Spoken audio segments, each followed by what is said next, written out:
Because of that incident, I quit my job. I never want to go through such an experience again. The incident occurred in May 2014 at an apartment in Onjika town in Chiba Prefecture. On the first floor of this apartment building, there was a real estate office, which was my workplace.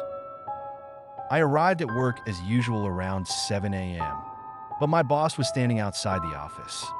There were 2 brown cardboard boxes there, and my boss asked me, "Did you put these boxes here?" Of course, I hadn't put the boxes there.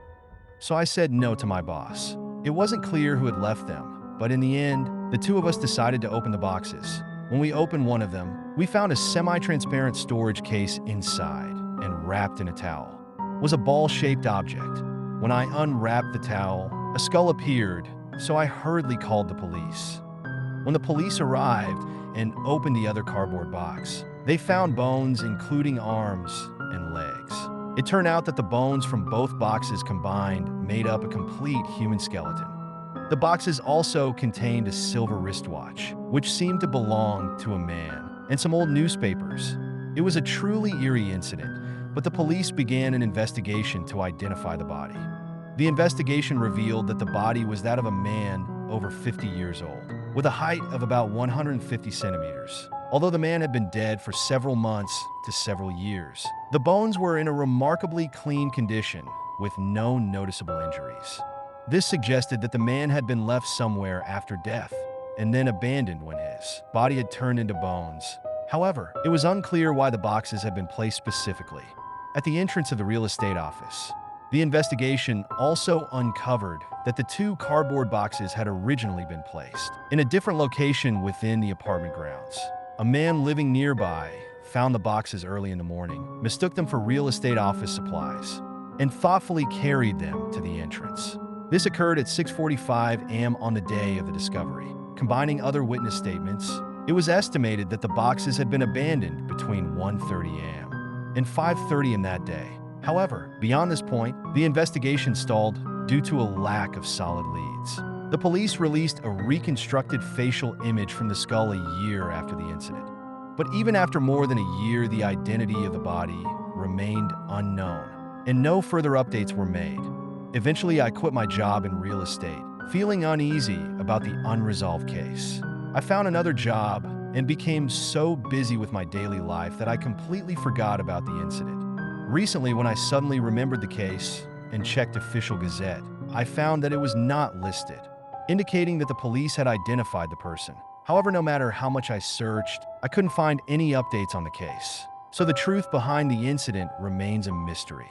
But it's likely that the police located the family of the deceased. Perhaps when the man died at home, his family didn't have the money for a funeral and left the body to decompose into bones.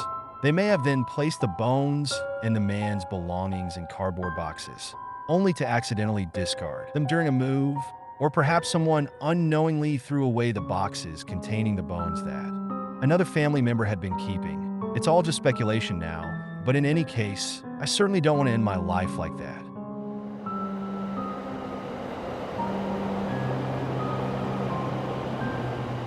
I never would have dreamed that something like that could happen in a tourist spot. On October 19th, 2020, I visited a sand dune ski resort in Shimoda City in Shizuoka Prefecture with my husband. As we were walking along the beach, my husband suddenly said he saw something by the shore. When we approached to take a closer look, we found what appeared to be a lower jawbone. We immediately reported it to the police, and they arrived at the scene shortly thereafter. Upon searching the surrounding area, the police found about 1/3 of a human skeleton. The bones were later analyzed and were estimated to belong to a child between 140 and 146 centimeters tall in their early teens. It was also determined that the child had died more than a year ago and the gender could be male. But no personal belongings were found. The police investigated whether there were any missing child's reports in Shizuoka Prefecture or neighboring areas, but they were unable to identify the remains. The case was then published in the official gazette in search of further information. But as of now, no leads that could help solve the case have emerged. In fact, a similar incident occurred in Japan in the past. On June 30th, 2011, 4 sets of human bones were discovered in the Tottori sand dunes, located in Tottori Prefecture. These bones were later determined to date back to the late Edo period, around 1800, to the early Meiji period, around 1900. However, in that case all 4 bodies were laid out in a single row, with their hands crossed over their chests, suggesting that they were likely buried in the sand dunes. Returning to the current incident, the bones discovered by the police included a lower jawbone, parts of a skull, ribs and a pelvis, but no bones from the arms or legs were found.